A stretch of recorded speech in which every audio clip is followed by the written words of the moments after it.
Good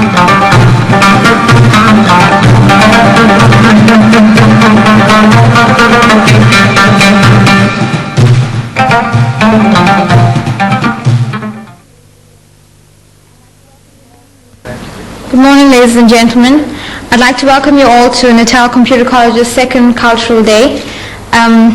Thank you all for attending, and without much further ado, we'll commence to the first item, which is by the Muslim Students Association. Thank you, Madam MC.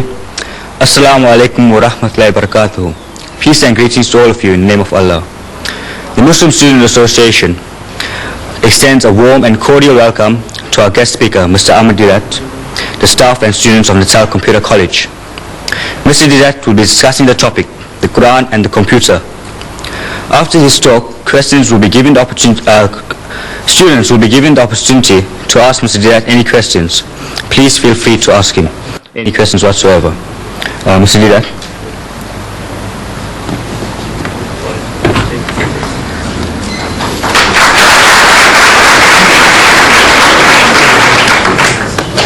Assalamu alaikum wa rahmatullahi wa barakatuh. It means peace and blessings of God to each and every one of you. I feel privileged to come to speak to your computer college, and the subject that I have chosen is the Quran and the computer. Naturally, you are inquisitive, wanting to know that this book of Islam, the Holy Quran, which was revealed 1,400 years ago, did it have anything to say about the computer? Mr. Didat, you ask, how do you fit in the Quran with the computer? I said, you see, for a long time I myself didn't see it. I have been reading the Quran in a translation form like this one, the Arabic text with the translation,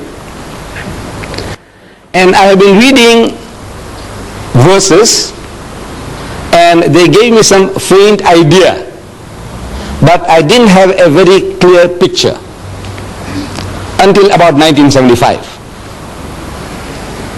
How did it come about that I can see this relationship between the Quran and the computer? In 1975, I get a phone call from Zambia telling me that 8 tickets are waiting for me at the South African Airways. I must go and pick them up to visit Zambia on a lecture tour. So I rushed down to the center in Aliwal Street and Smith Street corner, South African Airways, and I go to the man at the reception and I tell him that I have had a phone call from Lusaka, Zambia, telling me that an air ticket is waiting for me. I have come to pick it up. And I know what I was expecting. I was expecting a booklet, coupons. You know what air tickets look like? Those coupons. So I was expecting such a thing like that. So I asked him that, look, I have come for it. So he tells me, he said, see one of these ladies. About a dozen of them were seated in a semicircular form with those terminals, visual terminals. See one of these ladies there. How can you see one of those ladies? To me, only one person out of the lot might have my tickets. I know what tickets look like. So I'm asking him, which one? So the way the guy flings his hands, and he tells me, like any one of them. I said, look, I'm speaking so nicely to the man. Why should he be so impolite? Is it because he's a white man and I'm an Indian? But I had no alternative. The way he directed me, I had to go. The first lady I saw was doing nothing. She was sitting at the terminal. I go up to her. I said, excuse me, madam. I have had a phone call from Lusaka and they tell me that there is an air ticket waiting for me. I have come to pick it up. She asked me, what's your name? So I tell her, my name is Ahmed Didat. She says, spell it. So I started spelling it. A-H-M-E-D, Ahmad, D-E-E-D-A-T, D that. While I am spelling, she is typing on the keyboard before her. She said, yes. In other words, that means she's got it. Yes, so what now? So I said, you see, I want to go from Durban to Johannesburg in the evening, on a Tuesday evening. What have you got for me? What arrangements? She said, well, there is one at 6 p.m. I said, right, that suits me fine. Can you book me on? She said, yes. It's done. So I tell her, you see, on Wednesday now, the next day, I want to reach Lusaka at 3 o'clock in the afternoon. That's what my hosts in Zambia told me. I must arrive there 3 o'clock in the afternoon. I want to be there 3 o'clock. Now, what arrangements can you make for that? So she typed again on the keyboard, and she's asking me, do you want to go through Maputo or through Gaborone? I said, look, it doesn't matter as long as I'm in Lusaka at 3 p.m. So she types again, and she said, you see, you are booked on Zambian Airlines, and the other plane, to transfer this ticket to another we have to contact Zambian Airlines. And there is a national holiday in Zambia today, so we can't contact Zambian Airlines. So please come tomorrow. And you can imagine my disappointment walking from near the Mosque Madrasa Arcade to Smith Street and expecting the ticket in my hands, that it was almost within my reach, but not within my grasp. Disappointed. Come tomorrow. So I'm asking the lady, I says, madam, where did you get all this information from? So she tells me this is from the head computer in Johannesburg. I said, you know, when you were trying to book me in at the 6 o'clock flight, suppose there was only one seat left, and there were more than one of these terminals might have been trying to get the ticket. What happens then? He said, no, the first one within the second, he gets ahead, he gets a ticket, and the rest is blank. How does this happen? He said, you see, every computer in the country which is connected to the head computer has access to that knowledge. The head computer in Johannesburg. Everyone with this terminal has access to that. I said, I see. And I came out, walking back to my offices in Madrasa Arcade. While I'm walking back, the thought occurs to me that this is how this Quran was revealed. This Quran. And verse from the Quran, from the 85th chapter, the last verses 21 and 23, the last verses, tells me, بَلْ هُوَ قُرْآنٌ مَجِيدٌ فِي لَوْحٍ مَحْفُوظٍ, that nay, this is inscribed in the glorious Quran from a tablet preserved. From a preserved tablet. Now, if you have a volume like this, and if you want to know what the Quran says about the Quran, you open, just like in a dictionary, in Q, just like in the index, Q, it will tell you everything the Quran says about the Quran. I'll give you examples.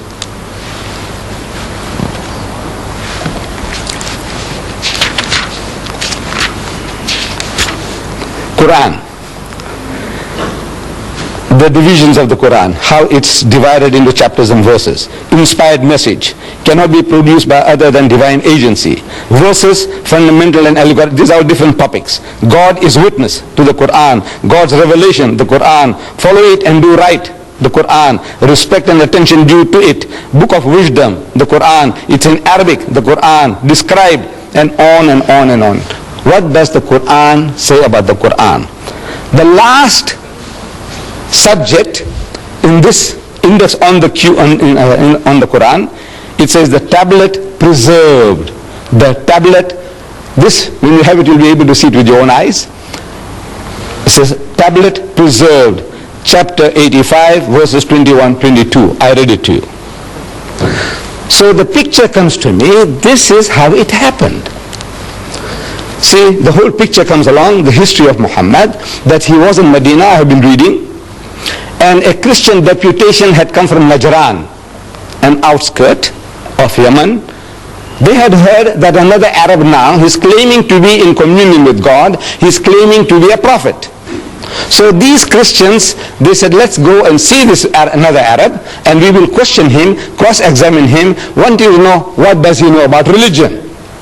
So they come to Medina, and they are housed in the mosque of the Prophet. They sleep in the mosque, they eat in the mosque, and they have a dialogue in the mosque for 3 days and 3 nights. It's going on. During the course of that discussion, the spokesman for the Christian is posing the question, among so many other things. He said, all right, now tell us, O Muhammad, what is your concept of God? And Muhammad, according to tradition, he doesn't just start answering. He, so to say, presses his spiritual buttons. There were no buttons to press. But I said, so to say, he presses his spiritual buttons, trying to commune with God. He said, oh my Lord, what shall I say? What shall I say? He could have made a case, like we do. At times when we are asked questions, we have no ready answers, so what do? We beat around the bush. We fumble to gather our thoughts. You see, it's like this, and it's like that, and so on. While we are talking, while we are trying to share, our thoughts are coming into focus. That's what we do. If I were to ask you, my children, what is 6 times 6? Immediate answer. I take it. 36. 6 6 36. I said, what is 12 times 12? You say 144. Because you have a ready answer.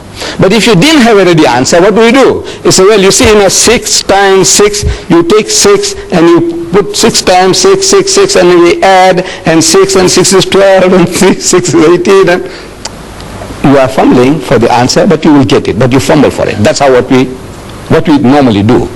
Muhammad doesn't do that. He could have said, you see, our concept of God is almost identical to yours. You see, you believe in the God of Abraham and the God of Moses and the God of... He said, well, we also believe...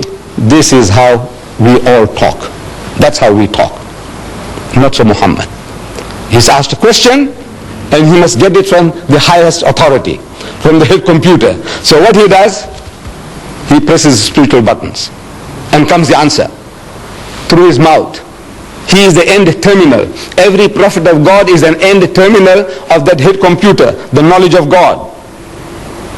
If you are that, you have access to that computer, the head computer, and you have a problem and you commune, say, oh my Lord, what shall I say? He said, tell them, Moses was told, tell them, thou shalt not commit adultery, thou shalt not covet thy neighbor's wife, thou shalt not steal, thou shalt not kill. You see? So he's telling them, from the head computer, whatever knowledge is given, the prophet of God, the man of God, he articulates them. So he wants to know, what shall I say? Comes the answer. You see it in the 112th chapter of the Quran. Amazing. You open the chapter, it begins. Qul huwa Allahu ahad. Say, he is God the one and only. Allahu samad, God the eternal absolute. Lam yalid wa lam yulad. He does not beget and is not begotten. Wa lam yakul lahu kufuwan ahad. And there's nothing like unto him. Finish. Whole chapter is finished. 4 verses. And back to normal. He said, you see, this is our concept of God. When he spoke, while he was speaking, the normal discussion was on a different level of speech. Now, when he's uttering those words, he's on a different level. قُلْ هُوَ اللَّهُ أَحَدٌ اللَّهُ الصَّمَدُ لَمْ يَلِدْ وَلَمْ يُولَدْ وَلَمْ يَكُنْ لَهُ كُفُوًا أَحَدٌ. And back to normal. He said, you see, this is our... Where did he get it from? He's asking. Oh my Lord. Nobody heard him. Nobody heard him say that. But he's asking, what shall I say? Comes the answer. I want you to see it in this book. It starts, say, he is God the one and only. So why say? A chapter begins, say, he is God the one and only. Why say? Because asked, what shall I say? Comes the answer, say, he is God the one and only. Now, this is how every verse of the Quran was revealed to the Holy Prophet Muhammad according to his needs from the head computer. He is the end terminal. As I said and I repeat, every prophet of God, every true messenger of God is that end terminal. We are not. We haven't got that facility to make a direct contact with the head computer. Now this preserved tablet, what is a tablet? To me, that screen is a tablet, a visual screen. Your blackboard is a tablet. Your whiteboard or your green board, on which you write, is a tablet.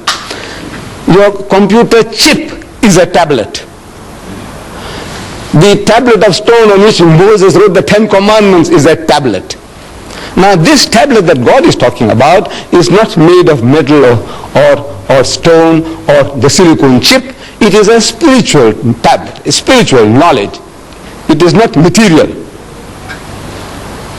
Now what do you want to know? What else do you want to know? This is some aspect of what the Quran says about the Quran. What do you want to know about the Muslims and about Islam? Everything is in this book. The easiest way to have access to this knowledge about the Muslim is the book. We ourselves, we might be confused. The Muslim can be confused on so many things. But if you want to know authoritatively, what does your book of authority, the Quran, say? So you go to the Quran. So if you open the index, some of the subjects, I just give you a quick glance at some of the subjects. This book, claiming to be from God, naturally it must tell us everything about God that we can know. So, under G, look for God. There are more than 140 different references that you have access to from here, from this book, from this index. God. He is your protector. Chapter 2, verses 257 and onwards. He is the creator of all. He is most bountiful. He is merciful. He is most kind. He is beneficent. He is the orphan's shelter. He is the wanderer's guide. The guy's wandering around. He is a guide to him. He satisfies your needs. God present everywhere. He is unity. He is one, not one in a trinity. He is not one of two. He has got no begotten sons. He is wise. He is best disposer of affairs. He is most high great. He is irresistible. He is never unjust. He is exalted in power. He is free of all wants. He is worthy of all praise. And on and on and on. You want to know what does it say about man? Under M, look for man. Man means mankind, men and women. Man. Let's see what it says about man. Man.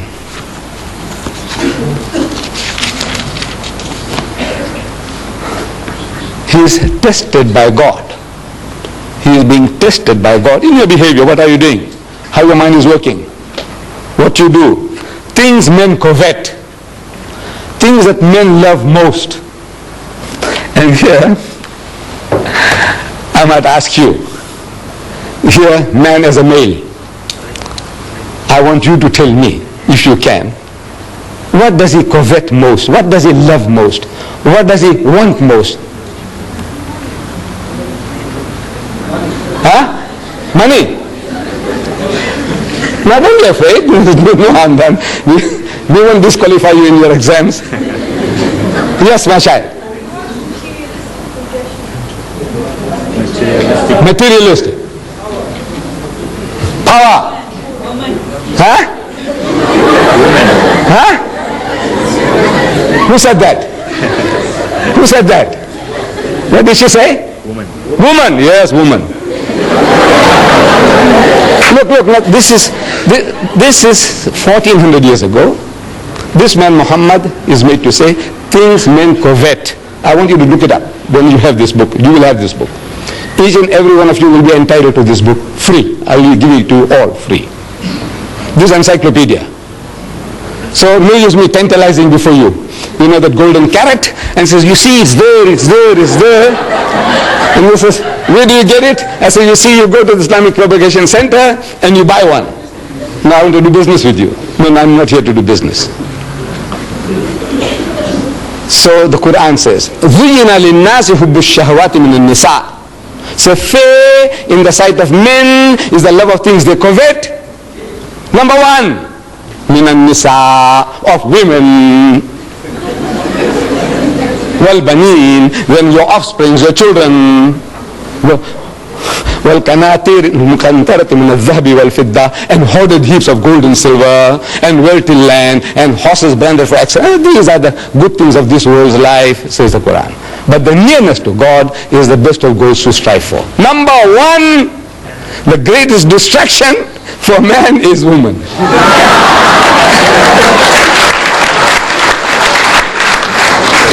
And I'm telling the Westerner, you see, because the Westerner, he knows this better than us. The Westerner, he knows this. See, he exploits this weakness of man to the limit. Lucien Motors in Smith Street, Durban, they advertise second-hand trucks. But on the trucks that they advertise, there's a woman in the bikini on top of the truck. G Knots, they were in Field Street before, they've gone to Notre Dame now. G Knots, they sell farm implements, but on the tractors that they advertise, there's a woman in the bikini on top of the tractor. I'm asking, what has a woman in the bikini got to do with a second-hand truck or with a tractor? Now you tell me. Except the man. You know, he will be enticed to read. He'll be enticed to read because of the woman in the bikini. He wants to know, now what about her? So he reads about the tractor, he reads about second-hand trucks because of the woman in the bikini. Then BMW has beaten the lot. It's a motor car, from my understanding, a little better than the Mercedes-Benz. I have had my Volkswagen Beetle 4 times over. You know, I had the first one, 120,000 miles I did, and then next one and next one. Now they don't produce them anymore, those Beetles, you know. Now I had to buy a Golf. First Golf finished, then I had to buy a second Golf, and I got my second or third one now. I'm still not in the market for a BMW. I don't know about you, Mr. Maharaj, Nepal Computer College. So, but I see the advert in our daily news, our local paper. BMW motor car, advertised. A picture of the BMW motor car. In front of the motor car, there's a woman in the skimpiest of bikini, what you call the tanga, you know, the G-string.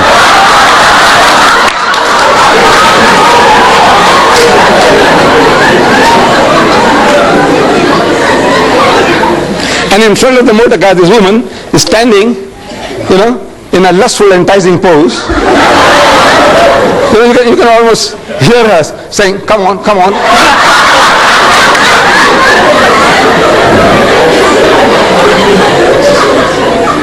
And it is written at the bottom, test drive her now.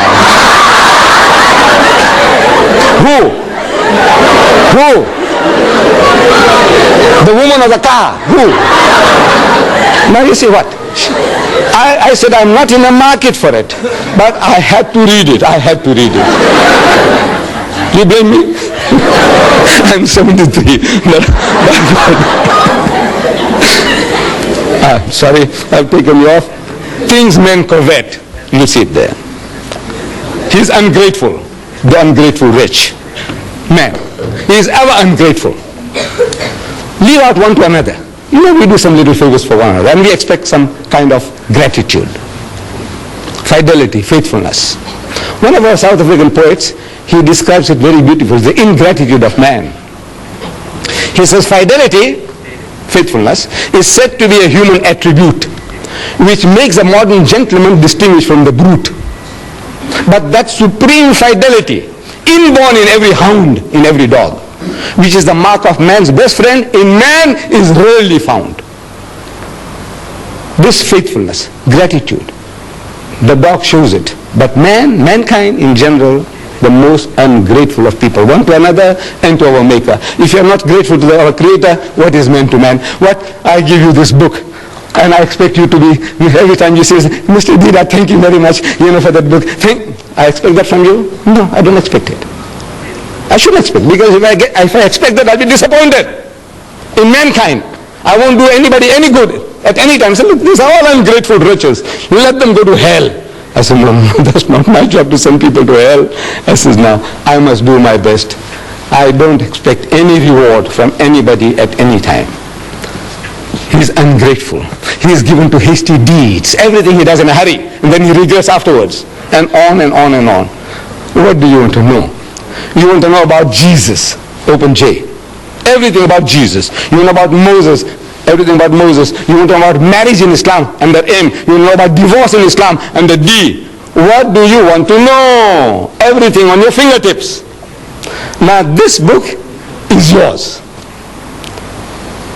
There's no bluff. You see, the only thing you have to do is collect these cards. These cards will be given out to you at the end of the talk. Each and everyone is entitled to have a card. Only one, please. This card, you take it to 124 Queen Street, opposite the mosque in Queen Street. There's our Islamic television there in the window. Next door there is our shop there, also Islamic Vision, 124, 126, the address is given here.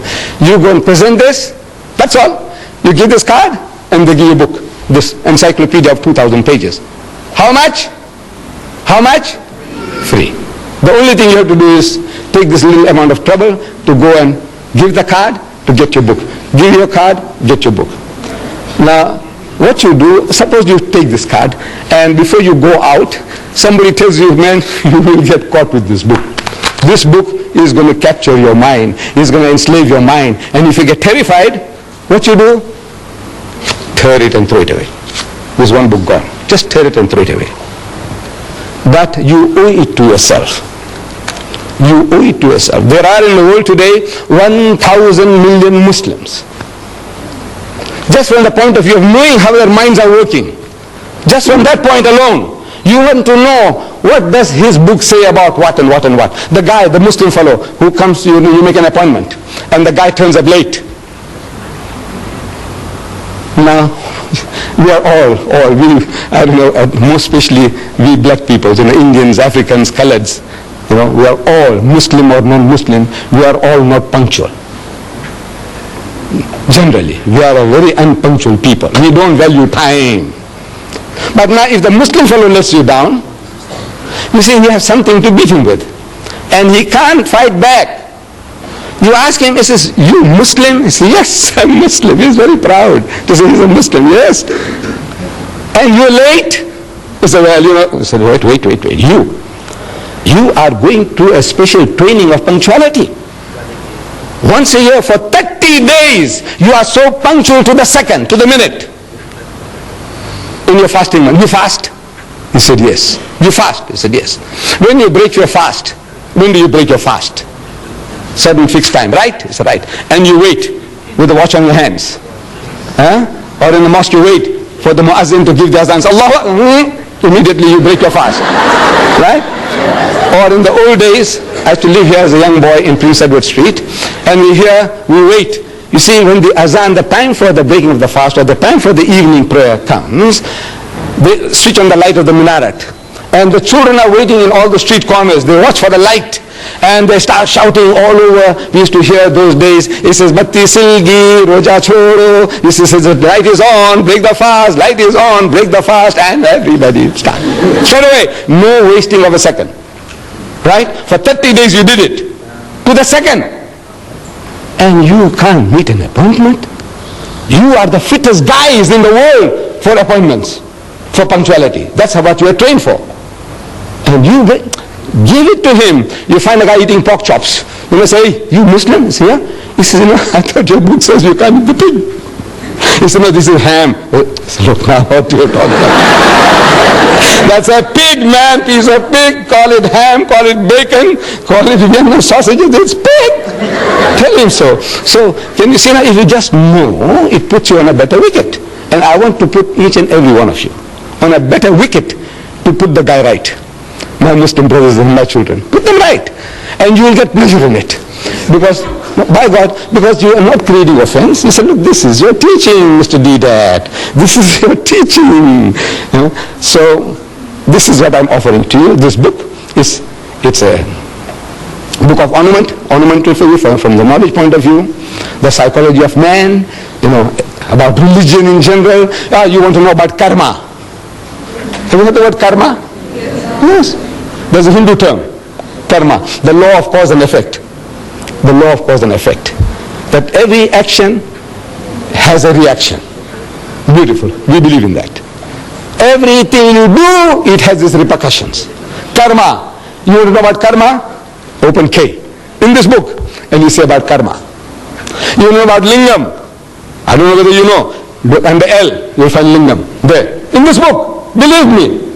In this Quran. What do you want to know? So you owe it to yourself that you take this little trouble of carrying this card and going along and redeeming it for this book. Absolutely free of charge. Now, my dear children, Mr. Chairman and the lady here, I leave myself open to questions, any questions. You can ask any questions. Even criticism will be welcome. I assure you, my children. This old man can take it. I am yours. Yeah.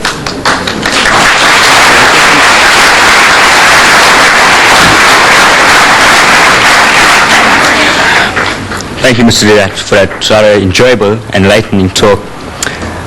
Please feel free to ask Mr. Didat any questions whatsoever.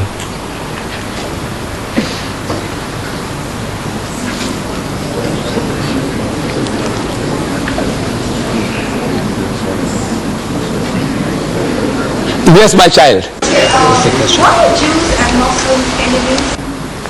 If you come a little closer, please don't be shy. Please don't be shy, so that the camera can also catch your question. If you don't mind. No harm done. Okay, what are Jews and Muslims enemies? Are the Muslims and the Jews, are they not enemies? Why are they enemies? Yes, thank you for your question, ma'am. Now, we as Muslims and Jews, or Muslims and Christians, or Muslims and Hindus, we are not enemies to one another. But we are at war. The Jews and the Muslims are at war. What are they fighting about? They are fighting for a piece of land called Palestine. My brothers, the Arabs, they say Palestine belongs to them. My cousins, the Jews, they say Palestine belongs to them. It's a battle for the land. We have between brothers and brothers. Brother, they all, among us especially. Father dies, and you find that this estate can't be settled. They must go to court. They must go to court. The dividing the shares, the inheritance. There's a war after war. Every Indian, I'm talking about the Muslims. You see, I don't know about the Hindus so much. But I know my own people. You have to go to court. You have to go to court. So, this is brother and brother. We are brothers and cousins now. And both are claiming the same piece of land. What are the rights and wrongs of it? That is something that we can discuss. We can talk. For example, I'm talking to the Jews. I say, come and talk to me. I'm talking to the Jews. I've spoken to the University of Cape Town. I've spoken to them here at the Natal University. I have had so many discussions with them. I have written a book, Arabs and Israel, Conflict or Conciliation, and I sent it to every influential Jew in the country, in South Africa. The reaction was, they want to kill me, they want to bomb me. I said, come, talk to him. So I got it all recorded, when they phone up and they use abusive language and what they're going to do to me and all that. I said, come and talk. Because my book says, call them. Call people to a dialogue. Come, let us talk. See if we can see reason. So it is not Muslims want to kill Jews or Jews wanting to kill Muslims. Because we have lived together, Muslim and the Jews, for over 1,000 years, no problem. You see, in Spain, the Muslims ruled Spain for 800 years. And the Jews were the second highest in the hierarchy, doing work among the Muslims. The greatest achievement of the Jews was by the Jews in Spain and the Muslim rule. And for 1,000 years, when the Christians were persecuting the Jews, and when they ran for shelter, protection, refuge, they went to Muslim lands. And every Muslim country accepted them with open arms. Sa'ahlan wa sahlan. It's a family and plain, come and live among us. We are the children of the same father, Abraham. Abraham had 2 sons, Ishmael and Isaac. You are the children of Isaac. You are the children of Ishmael. As such, we are brothers. Come, live together. And they lived for 1,000 years, not a single riot against the Jews, nothing. The only time the problem started was with Palestine. When the Jews, they went to seek shelter there, and they went and they filled up, and then they said, now we will take over. For the first time, the Muslim wakes up to the reality. He says, now everything, this guy is going to take it over. Inch by inch, the guy's got in. Now he's got the backing of the Western nations, and he's technologically more advanced than the poor Palestinians, illiterate, ignorant people, and he says, now these are easy meat for them. So now they wake up, he says, no man, this is not right. So this conflict from 1918 onwards, prior to that, no problems between the Muslims and the Jews. Any other question? Yes, my son. What's your opinion on satanic verses? Well, as the word says, satanic. The guy is satanic. The guy who wrote the satanic verses is satanic. You see, the trouble is that bulk of the people, nobody has really read the book. In the Royal Albert Hall, I went and spoke about that book of Rushdie. 6,000 people. And I made the chairman to read the introduction. There's a poetic introduction, a quotation by Daniel Defoe, some literary man, his quotation about the devil. So I made the chairman to read it from the satanic verses. And the chairman read it and is asking 6,000 people, anybody at any time has read this? Or you have seen it anywhere, or you read anywhere? Out of 6,000 people, one guy put up his hand. Where? In the satanic verses. Then I'm asking the people, the audience. I said, you see, Rushdie has something special to tell about you Londoners. I said, on the very first page, he calls you all bastards. You Londoners are all bastards. Do you know that? No. I said, Londoners, I said, whether you are an English Londoner, or a Pakistani Londoner, or a Sikh Londoner, or a Hindu Londoner, you are a Londoner, you are a bastard. Shocked. I said, look, what have you been reading? You say this book is very good. I said, come on, talk to me.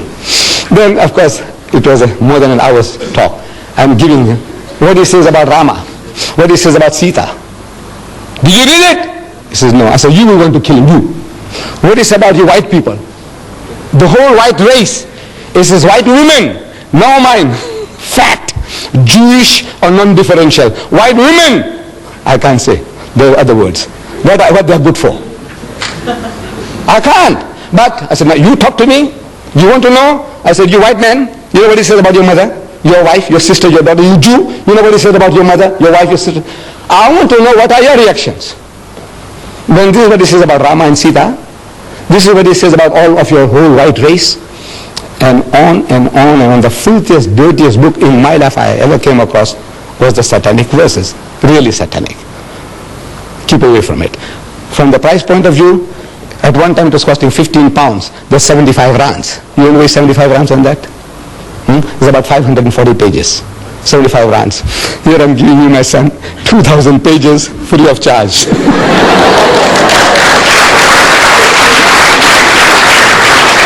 Yes. Just a while ago, you told me that Allah is very merciful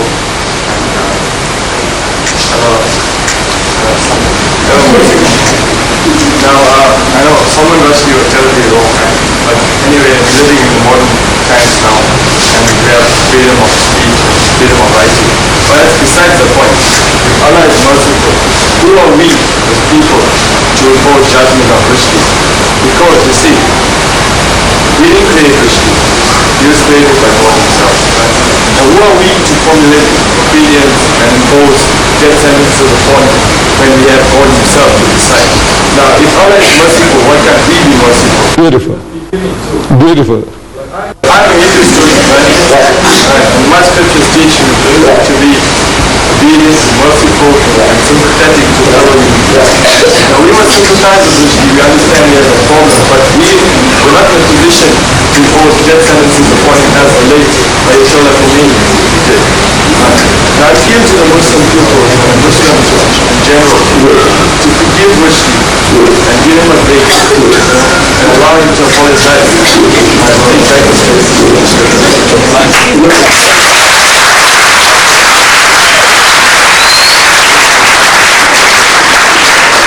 My son, very beautiful thoughts. God is merciful and we are expected to be merciful. He is just and we are expected to be just. He is beneficent, we must be beneficent. Charitable. He is holy, we must be holy. That is the teaching of Islam. That is the teaching of Hinduism. It's a beautiful teaching. But now, we are also told to respect one another. Now I ask you, what is your name? So you tell me, I am Mr. So-and-so, Naidu, or Padyachi, or Mudli, or Govanda, whatever. They say, yes. I knew your great-grandmother. Because a lot of people, I know their grandfathers and grandmothers. I'm 73 now. Since I was a young man, I have been moving around a lot, you see, I know. So I said, yeah, your grandma, yeah, man. Weekends at stage, she used to live there, you know. You know she was the biggest whore. I said, you know she was international, not only for Indians. Now if you punch me in the jaw, have I a right to blame you? I said, what am I doing? I'm asking for it. Am I not? I said, what am I doing? Talk, man, talk. Talk nicely about everybody. You swear my mother, look, you can call me anything. I'm big enough. I told you. I said, this old man can take it, if you remember. You know, I said, ask any questions, even criticism will be welcome. I said, this old man can take it. I stand by that. But now you come along there while you're asking me questions and you swear my mother, you know, at this Sunday, I will punch you on the jaw. By God. No, I'm not. I'm talking frankly. My mind is still 16. In my mind, I'm still 16-year-old. I know my body belies that. You see? But my mind tells me I can give it to you. And I will punch you in the jaw. Maybe I'll break your jaw and also break my hand. Because it's gone too soft now. It's not what it was before. You see? But now this is the natural reaction of anybody. You swear my mother? Look, call me anything, man. Call me an ox, call me a donkey, call me a fool.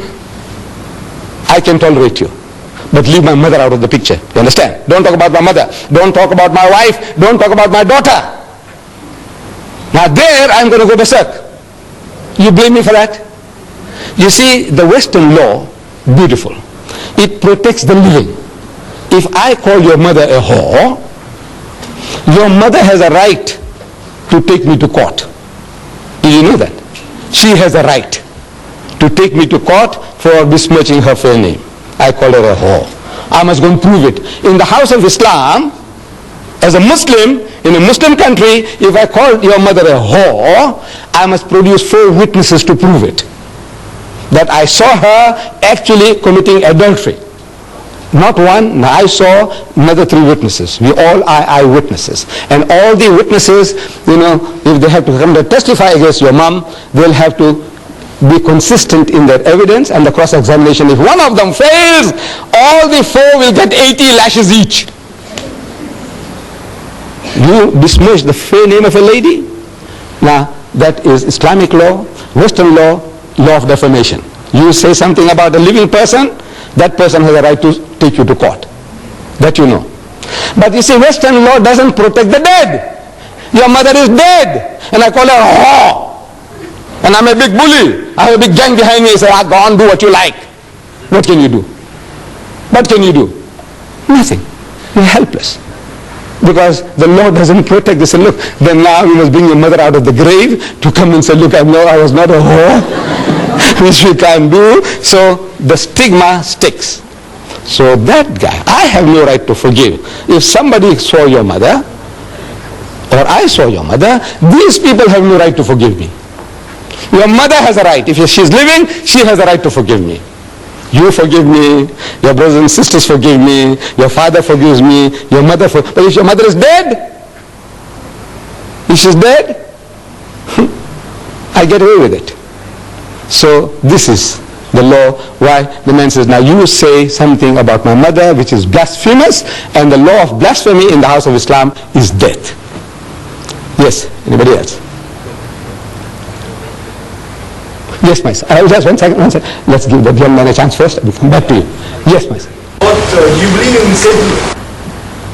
Yes, that there is a power, satanic powers. I do believe. Yeah. how come with these statements, how come they only oppose the Christian religion and not the Islamic religion? Maybe they have nothing to chew on. You see, the satanic people, what do you say? There's a cult. Is that what they are attacking the Christians, you say? Right. Because they come from Christian background. Sit down, my son. You see, they come from a Christian origin. All the Satanists, they were not Hindus before they became Satanists. They were not Muslims before they became Satanists. What were they? The background. Christianity. So in other words, they come from that background. They know more about their background, so they attack that background. I think that is the answer. Why would they want to attack the Christians and not the Hindus, not the Buddhists, not the Muslims? Why? I said, no, they have no knowledge about Buddhism, Hinduism, Islam. They have no knowledge, but they have knowledge about Christianity, so they can play on that. I think that is the reason. Yes, my son, you had something. Why do the Muslims wear a hood? Why do they wear a topi or whatever you want to call it? This is, from the religious point of view, in our relationships with God, it's not a necessity. This is not a necessity. But in society, we need an identity. Suppose I meet you in the street, I might think that maybe he's a Tamilian, and if I knew how to say good morning to you in Tamil, I would have said it. Otherwise, now I'm at a loss. That the other guy, like me, who looks like me, the Banya, they are my cousins. You see, we are the same race. Banyas and me, I am a Gujarati Muslim. The Banyas are Gujarati Hindus. In our complexions, we are the same. The Banya Hindu and the Banya Muslim is the same. We also have the same surnames, if you know. Muslim Patel, Banya Patel. Muslim Desai, Banya Desai. Muslim Bhula, Banya Bhula. I'm sure you have come across. Yeah. So what is all this? No, actually we are one people. Now when I see the man in Grey Street, I'm telling you, frankly, I pass the people in Grey Street and a lot of people, they smile at me. Now I don't know whether the guy is a Banya Hindu or a Banya Muslim. I don't know. So I also smile. Because I can't make out. Because I keep on seeing them, the face becomes familiar, as if I know the guy. But now what shall I say? Shall I say Namaste? Shall I say Ram Ram? Shall I say Assalamu Alaikum? I said, what shall I say? So because I'm not sure, I also give a big smile. Now in the West, my people now, because of this problem, they start saying hi, you're 100% okay, hi, you can't say salam babu, salam bhaiya, or you can't say, you say hi, becomes universal. So we wouldn't like to lose our culture and tradition. I like to wish you, my son, whether you are an African Muslim, I say assalamu alaikum. If I see you are an Indian, I say assalamu alaikum. Anybody, I go to China, I see somebody, I say assalamu alaikum. And that's an open door for us. So as soon as I say assalamu alaikum, I go to a strange place, Hong Kong. I've been there, Hong Kong, Singapore. And you see anybody say assalamu alaikum, I says, I come from South Africa. I would, where is the mosque? He says, come, I will take you. Otherwise, I'm asking, excuse me, where's the mosque? So what's that? I don't know, I'm like a fish. If I recognize somebody, immediately say assalamu alaikum, and his heart and home are open for me. It's like an open sesame, this headgear. So I said, now, for the purpose of recognition that I may wish people, I want my children and my people to have an identity. That, we can wish you assalamu alaikum, it's wa alaikum salam, and immediately it's a bond is created, immediately. I give an example in the tubes in London. I've been sitting so many times, a man across from me, sitting face to face, in the train, in the tubes. And you dare not open your mouth. You don't know how to start. Because it's, excuse me, where you come, look, among us, it's so easy, by God, it's so easy. If I say, assalamu alaikum, wa alaikum, so where you come from? So he tells me, I come from certain place. He says, I come from South Africa. So where? Where from South Africa? He says, Durban. I said, what do you mean Durban? I come from Durban and I haven't seen you. He said, no, I live here in Springfield like this, like that. Immediate bond. Where you come from? I said, Pakistan. I said, I was also in Pakistan for 3 years. I was in, bond, immediate bond. But now, the other guy, because they're not used to that, as soon as I ask, they say, where you come from? He said, well, that's your business. Is that your business? The other guy, I can ask him immediately, our culture. He said, are you married? This young fellow here. He said, no. I said, well, what's wrong with you? Huh? Come on, I'll show you, there's Mr. Dida's daughter. No, this is our culture. Are you married? Yes. And the children? Look, this is to us like we are all open book to everybody. We want to know, we want you to know everything about me, and I want to know everything about you. And this does it when I know that this is our cultural background. I can talk to you more freely. Otherwise, I'm afraid. If as soon as I ask you some question, you say, what are you from the inspectorate? Receiver of revenue? What is it? Yes. Yes, a lady, yes. Why don't females go to mosque? Yes. Why don't females to the mosque? Yes. You see, the mosque, the obligation to pray in the house of Islam is on everybody, male and female. We are all obligated. Fasting, same. Pilgrimage, everything that the man does, the woman does. Everything, same. But there is what is called a segregation of the sexes in the house of Islam. Like among the Africans, it's a shamipa, respect for womanhood. So the man comes along into the kraal, the men go with the men, and the women go with the women. Now in our culture, it's the same. There is what is called a segregation of the sexes. Men and women are not allowed to freely intermingle. So in the absence of a separate facility in the mosque, where they can come into the mosque without intermingling with men, they pray at home. But now in the mosques in South Africa, provisions are being made. Where you have a separate entrance for the ladies, separate ablution facility for washing, toilets, everything separate. They are in the mosque, yet out of the mosque. In other words, what is forbidden is free intermingling. In the house of Islam, means in our teaching, no Muslim man has a right to be alone with a woman who is not his mother or wife or sister or daughter. Everybody else is to keep them at a respectable distance. If I was going to Johannesburg, alone in the car, I need company. If I see you, my sister, my daughter, you standing by the roadside, trying to thumb a lift, my religion says don't give her a lift. Not because you are an African. Even a woman of my own race, don't give her a lift. But if she's accompanied by a man, maybe her husband, maybe her brother, maybe her father, it's an act of charity. Come inside, I'm empty, where are you going? I'm going as far as Newcastle, it's all right, get in. Free. It's an act of charity. But if the woman is alone, whatever race, my own race, is don't give her a lift. Why? Because it is a challenge to man's manliness if he doesn't make some suggestions. This is man, any man, every man, unless he's a hypocrite or something else wrong with him. A man is a man. He has a woman beside him and is traveling alone now. He wants to know, are you married? He says, no. Have you got any boyfriends? He was, are you married? How long? 15 years. Any children? He says, no. He says, Mr. Naidu, working hard enough. Big joke. This is man, any man. See, every man is like that. So therefore, this is now, look, before that thing happens, this old man, I'm talking about this old man himself. Look, before that happens, you see now, you are nice and jovial, you're smiling, I say some small joke and you laugh like hell, in the car. To me, this woman is game. She's fair meat. This is man, any man, every man. So, Islam says, keep him at arm's length. I must keep you respectfully at a distance, and you keep me at a respectable distance. This is the reason there is no free intermingling of the sexes. Yes. Yes, my son. With all due respect to your religion, may I know what is the purpose of circumcision? Because now, if I were to join your Muslim sect as such, that hurts. Right. Agreed. The young man wants to know about circumcision. I know that is the biggest barrier in we getting converts.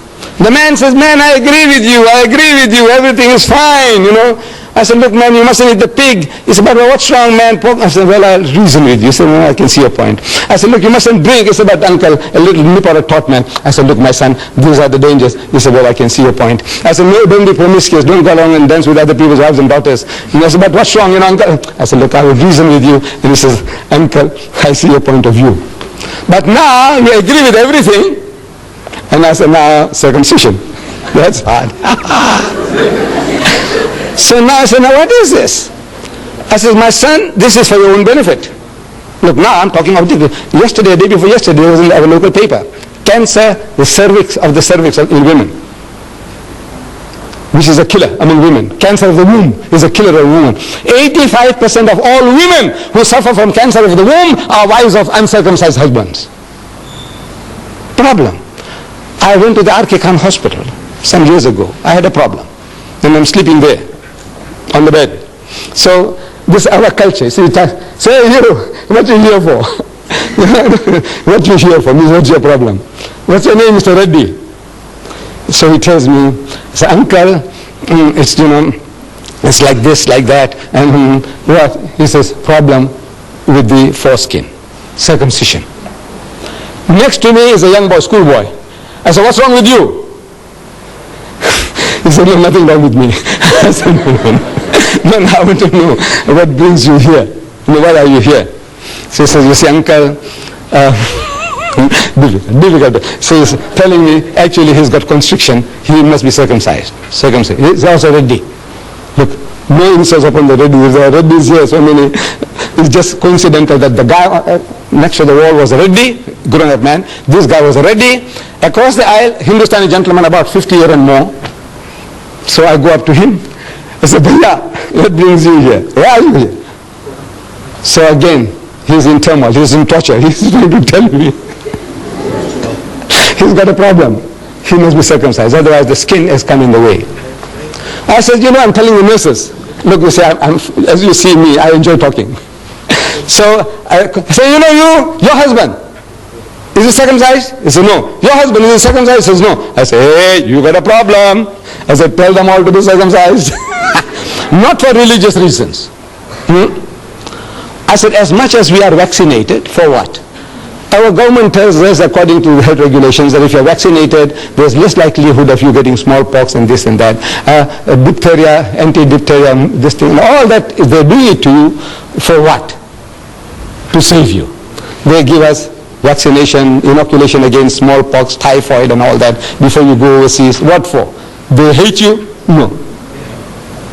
But for your benefit. So now this circumcision, I said, if I came into power in this country, I will pass a law, circumcise every male child in the country, Indian, African, colored, white. Nothing to do with religion. I say for health reasons. I say 85% of my children, my daughters, who are married to uncircumcised husbands, they are suffering from cancer of the womb, a killer disease among women. I say just to save that, there are so many other philosophical aspects. You come and see me and I will give you further details which I can't share with you here. But I said now, just that alone, 85% of the women who suffer from cancer of the womb are wives of uncircumcised husband. I say circumcise everybody. It's that operation. You know how easy it is. You see, previously under primitive condition, the septic, this thing lasted for a long time and you suffered. Man, I had a young man circumcised on a Sunday morning, and Monday morning on a bicycle he went to work. It is as difficult as that. Sunday he gets operated on, and Monday morning he's riding a bicycle, he's making deliveries. Yes, my children. Anything else? Yes, my son. Satan is a chap Christian most because Christian, the background of Satan are from a Christian background. But wouldn't you state, looking at the Bible, that the reason why Christians are attacked is because of the conflict between God and Satan and the ultimate prophecy of the ultimate defeat of Satan by God, which is shown in the Bible. I didn't hear the detail of your question, but I think it's again about God and Satan. I think if you come a little closer, please. I'm sorry. I can't hear too well from that distance. Yes.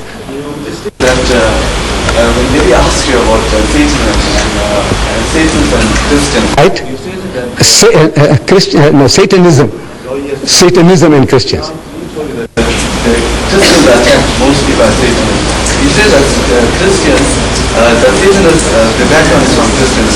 But looking at the Bible, wouldn't you state that the reason we feel better looking at the Bible is that God and Satan always were in conflict with each other, and there was prophecy that Satan would be ultimately defeated by God. Wouldn't you say that is the reason why Satan is attacked Christians? I don't really Satanism, what is the philosophy, why they are out to promote Satanism. Maybe Satanism gives them that freedom to do anything and everything which religion doesn't allow you. Hinduism won't allow you this thing, that thing, that thing, you won't allow you. It tells you, no, thou shalt not commit adultery. Hinduism says that, Islam says that, Judaism says that, thou shalt not kill. We have certain common denominators. But now, as soon as the person starts straight-jacketing you, as a Hindu, as a Muslim, you want to be free to do what you like. You want to behave like an animal. You want to behave like a pig. People want to behave like pigs. So now the best thing is to disown. So it's to disown religion altogether. And they say, now this is a new cult, they call it Satanism. But now the battle is with us. Every individual, we say, we believe, that we have all got this propensity for evil. We have two qualities in us, towards godliness and towards earthliness, devilishness. So the battle is on in all of us, everyone. The Holy Prophet Muhammad, he described the situation beautifully to his companions. While they are around him, he's telling them that shaitan, that's Satan or devil, shaitan courses through the body of man like the blood. He's passing through you. He's each and every fiber of you. He permeates you. Everybody. Shaitan, man means mankind. Shaitan courses through the body of man like the blood. It's imperceptible. It's there. Your blood is moving and going and doing the job without you feeling that the heart is pumping and now supplying blood to the brain to allow me to think. Without that I can't think. But all this is all automatic. Similarly, this evil propensity also in man is permeating him like the blood. Everybody. Muhammad says yes, everybody. He said, what about you? So they had the right to ask questions. You too. He says, me too. But mine is under control. Only difference is that the temptations are there, everybody, unless there's something wrong with you. You remember I described before? Something wrong with you. You are impotent or you are lunatic. Those are different matters. But otherwise, everyone, we have these propensities and the battle is on. And we are to overcome those evil propensities. You say, the devil, the devil. You go and steal and you blame the devil. You go and rape and murder and you blame the devil. I want to know whether the devil came to you with horns, with a tail, with a barbed hook, with a ready complexion, and he told you to go and rape that woman. Did he? No. What is this devil you're talking about? It's you yourself. You are that devil. You are that Satan. But now very easy to pass the buck, blame some other guy. He told me to do this. And who told you? Did you see him? Did he whisper in your ears? What did he say? Did he speak to you in English or Zulu? That's Satan you're talking about. What did he tell you? In Tamil? What did he tell you? So this is like a good thing, passing the buck. The thing is, it's with you, in me, in you, in me, and we are to give battle to these forces through the guidance of God. Whatever God tells us, he says, no, I shall not do it, I'm programmed. So we are shown the two broad highways according to the Quran. Two broad highways, one leading to salvation and the other leading to hell. The choice is yours and you have the freedom of choice. That will, freedom of will is given to you. You make your choice and you make your decision and therefore you are accountable. You will have to pay for it. You might get away here but not in the hereafter. Yes. You want me to continue? Yes. So if you have any more questions, I'm here. You have had enough. All right.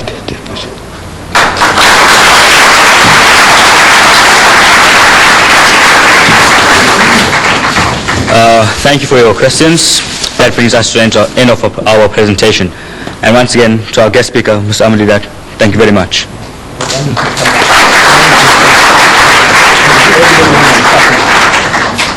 Thank you, Ms. Didat, for a very enlightening and interesting speech.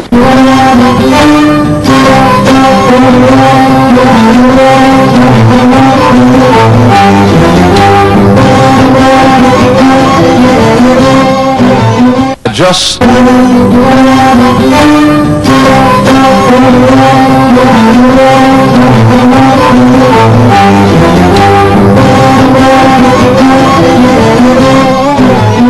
just met Mr. D-Doc this afternoon, just a few minutes really, I should say this evening, and he's one of the type of gentlemen that you meet and you like him instantly. And I want all of the Christians here, and of course I know that you Muslims will join in with us, and this doesn't count on my 30 minutes. I want us to give Mr. D-Dot a big hand of welcome, of friendship to our city of Baton Rouge.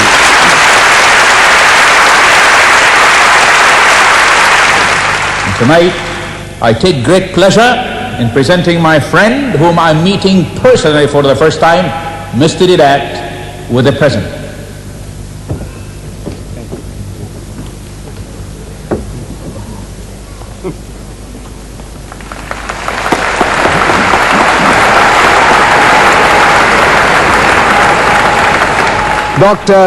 Dr. Sahib, I says, please tell these people that in my language, in English, when we say a spirit has no flesh and bones, that it has flesh and bones.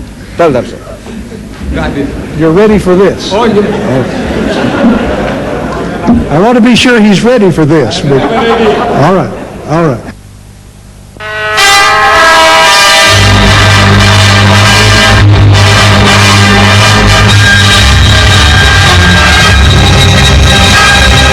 I would like to see Mr. de Klerk gather them together, black and white, Bishop Tutu, everyone, come together and repent for lying on God. Now, I would ask you, as a Christian, one who proclaims and professes to have met Jesus, how are you and your people going to develop 2 million jobs for the country? All right. How are you going to stop making the Pope white, Mary white, Jesus white, Moses white when they were not white? When and where are you going to develop a mass education program and not tell the people to wait till they get to heaven? When are you going to tell the man with 47 cars to sell those cars and give that money back to the poor people so that they might have a decent life? When are you going to repent on behalf of the Christians for enslaving the people, the descendants of whom are in this building tonight? When are you going to repent for causing the slaves to be prostitutes? When are you going to repent and ask forgiveness? When are you going to ask the white people to give back at least half of the 87% of the land that they stole in view of the fact that the Bible said, thou shalt not steal? When are you going to persuade your Christian white brothers to not control 95% of every asset in this country? And finally, when are you going to persuade the white people to give to the Tswana tribe all the Kimberly property that was the birthplace of all of the diamonds, and give them an accounting for all the money due to them? When? I have not studied much, but what I do know, I have met Jesus. Thank you. And I know he has changed my life. So you don't want to answer the question? That he will change many other Thank people you, sir. except him. Can I have the next question? All right, please? brother. Thank you very much. Keep the faith. When white people say they're white, they're not referring to the color of their skin. If Margaret Thatcher gets a suntan, I don't know what it would look like, but let's just assume that Margaret Thatcher got a suntan. You wouldn't call her a colored woman, would you? You would still call her a white woman, even though her skin may be brown. What do you mean when you say white? You mean that she is from Europe. So whether she's Italian, white, Sweden, white, England, white, France, white. White means coming from Europe. Black means coming from Africa. So whether we're fair skin, brown skin, dark skin, East Coast, West Coast, North, South, if we're from the black continent and we've been here 300 years, we are black people from the black continent. all over the world, 1 billion people uniting through Ramadan. That's why I'm hopeful and optimistic that by the year 2050, when 1 out of every 2 persons would have been born a Muslim, we would have the first real meaningful opportunity for a permanent world peace. Assalamu alaikum. This country could explode. Who will be the first targets? The businessmen, the lawyers, those who didn't want the masses in their office. They will come without your permission. So if Hitler killed 6 million Jews who were European Jews, and Hitler was a European, give the Jews part of Germany, not of Palestine. Sure, he works. So do I. Raising the kids is not easy. Cooking and washing and taking them to school, this is not easy. He doesn't seem to understand I work too. What I'm trying to find out, and you may know better than I do, tell me specifically, if I got this, everyone in this room, and we went out to the homeland and we started teaching people how to read who did not know how to read, what would the government do? What I'm saying to you in closing is that there is a great opportunity to really be a new South Africa and a new African. Forget the begging. There will be no gifts. I don't care what the World Bank tells you, the International Monetary Fund tells you. It's crumbs.